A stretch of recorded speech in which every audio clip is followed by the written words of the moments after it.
நாடு முழுவதும் உள்ள டிவேட் கல்லூரிகளில் மாணவர்களை பதியும் நடவடிக்கை 2025 ஜனவரியில் தொடங்கியிருக்கிறது. SPM முடித்த மாணவர்கள் இந்த கல்விக் கழகத்தில் வழங்கப்படும் பல்வேறு பாடத்திட்டங்களை தேர்வு செய்து பதிவு செய்து கொள்ளலாம். SPM எழுதியிருக்கும் மாணவர்கள் வரும் ஜூலை மாதம் தங்களை பதிவு செய்து கொள்ளலாம். மலேசியாவில் டிவேட் கல்விக் கழகத்தை நிர்வகித்து வரும் அனைத்து 12 அமைச்சுகளும் இந்த மாணவர் பதிவில் பங்கேற்றுள்ளன. மலேசிய மனிதவள அமைச்சின் திட்டங்களில் இதுவும் ஒன்றாகும்.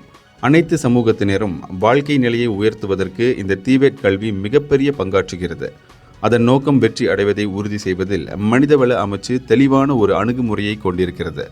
2 வகையான டிவேட் கல்விக்கு மாணவர்கள் பதிவு செய்யலாம்.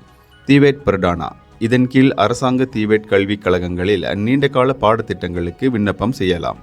அடுத்து டிவேட் ஃப்ளெக்ஸி, இது நில தளர்வுகளை கொண்டிருக்கிறது. பகுதி நேரமாக இக்கல்வியை மேற்கொள்ள விரும்புபவர்கள் இதற்கு பதிவு செய்து கொள்ளலாம். டிவேட் பர்டானா முழு நேர கல்வி திட்டம் என்பது குறிப்பிடத்தக்கது. இந்தியர்களின் இதய குரல் மக்களோசை.